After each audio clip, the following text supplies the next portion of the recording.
সাধু সঙ্গ সর্বশাস্ত্রে কয় সাধু সঙ্গ লাভা মাত্র কৃষ্ণ প্রাপ্তি হয়। ও বাবা, সাধু সাধু সবাই বলি, সাধুটাকে, তাই না বাবা?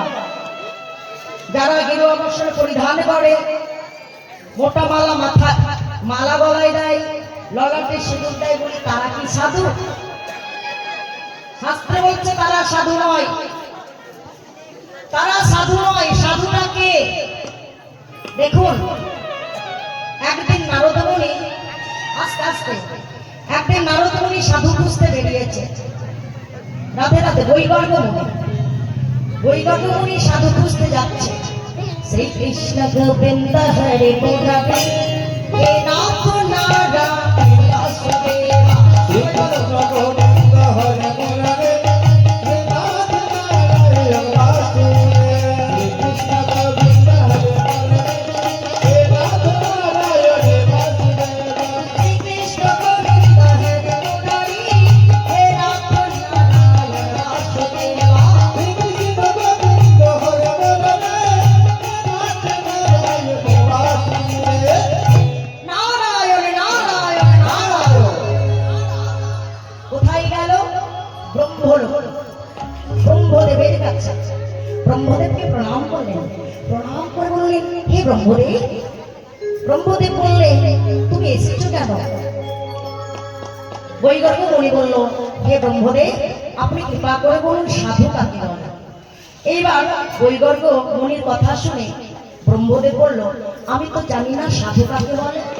তাহলে সাধু যদি জানতে চাও, কৈলাস পর্বতে বাবা ভোলানাথের কাছে যাও। এইবার ভোলানাথের কাছে গেল। ওম নমো ভগবতে বাসুদেবায়, ওম নমো ভগবতে বাসুদেবায়, ওম নমো ভগবতে বাসুদেবায়, ওম নমো ভগবতে বাসুদেবায়, ওম নমো ভগবতে বাসুদেবায়, ওম নমো ভগবতে বাসুদেবায়, বাসুদেবায় বাসুদেবায় বাসুদেবায়। কৈলাস পর্বতে গেলেন। বাবা ভোলানাথ ধ্যানস্থ অবস্থায় বসে আছে। প্রণাম করল। নমস্তে ভং বিশ্বর্বক্ষং, নমস্তে দিব্যচক্ষুষে, নমো প্রাণহস্তায় বজ্রহস্তায় বৈ নমঃ, নমো তিস্রহস্তায় দণ্ডবসংশীবনায়, নমো স্ত্রীলোকনাথায় ভূতনাথপতয়ে নমো নমঃ। ভোলানাথ বললেন, হে বৈগর্গ মুনি, তুমি এসেছো কেন? বৈগর্গ মুনি বললেন, আর ব্রহ্মদেব, হে মহাদেব, এই বৈগর্গ মুনি জানতে এসেছে সাধু কাকে বলে। ভোলানাথ বলল, আমি তো জানি না সাধু কাকে বলে। যেমন ভোজন, গমন, বাণী, এই তিন তত্ত্ব ব্রহ্মার অজানা। আজকে কি খাবো ব্রহ্মদেব জানে না, তুমিও জানো না। কোথায় যাবে তুমিও জানো না, ব্রহ্মদেবও জানে না।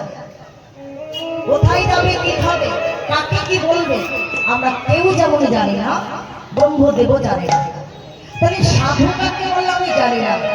যদি জানতে চাও তাহলে চলে যাও ওই নারায়ণের কাছে। তাই ভোলেনাথ ব্রহ্মদেব আর নারায়ণে গেল।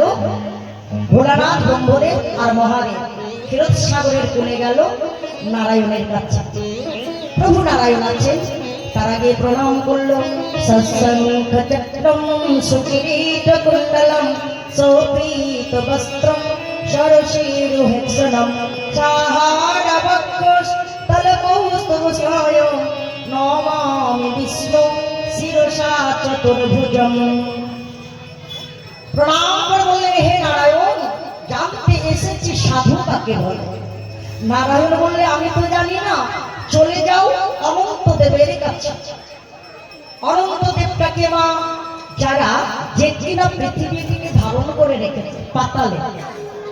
এবার পাতালে যেই না গেছে, অনন্ত দেবকে প্রণাম করে বললেন, হে অনন্ত দেব, কৃপা করে বলুন সাধু কাকে বলে।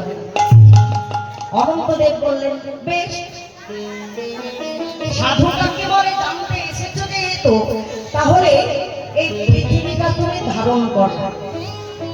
যেই না পৃথিবীটা ধরতে দিয়েছে বাবা, অমনি বই গর্ভগুলি থর থর থর থর করে যাচ্ছে। ধরো ধরো ধরো ধরো ধরো, আমি পারছি না, ধরো। অনন্তদেব বলল, সাধু কাকে বলে জানতে এসেছো, আর এই পৃথিবীটা ধরতে পারছো না? না না, শোনো, তবে সাধু কাকে বলে জানতে গেলে আগে মন্ত্র নিতে হবে, মন্ত্রকে মনন করতে হবে, মনন করে সাধনায় বসতে হবে, সাধনায় বসে সিদ্ধি লাভ করতে পারলেই জানতে পারবে সাধু কাকে বলে, নচেত নয়। তাই এবার অনন্তদেব মন্ত্র দিল, সাধনায় বসলেন। সাধনায় অনেকদিন সাধনায় যখন সিদ্ধি লাভ করলো, অনন্তদেব বুঝতে পারলেন এবার হয়ে গেছে।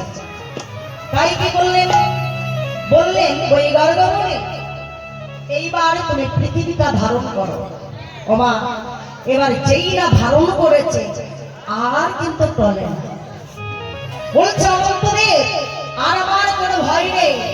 বলছে বেশ, তুমি সাধু হয়ে গিয়েছো। মানে কি বাবা, একমাত্র বিন্দু যাহা থাকে মস্তকে পিতৃ সম্পদ।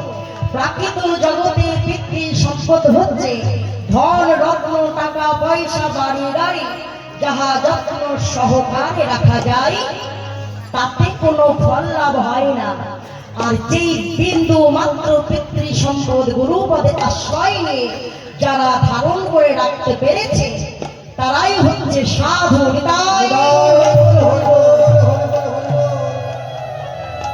তাই সেই সাধুর যদি সঙ্গ করা যায় তবেই কি হবে, সাধু সঙ্গ সাধু সঙ্গ সর্বশাস্ত্রে কয়, সাধু সঙ্গ লভা মাত্র কৃষ্ণ প্রাপ্ত হয়। তাই যদি ধরতে হয় বলি সেই সাধুর সঙ্গ করো,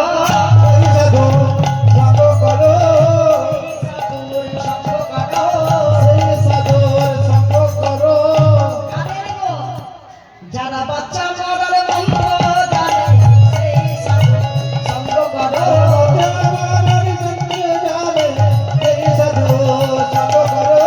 বাচ্চা মরার মন্ত্র জানে গুরুপদে আশ্রয় নিয়ে,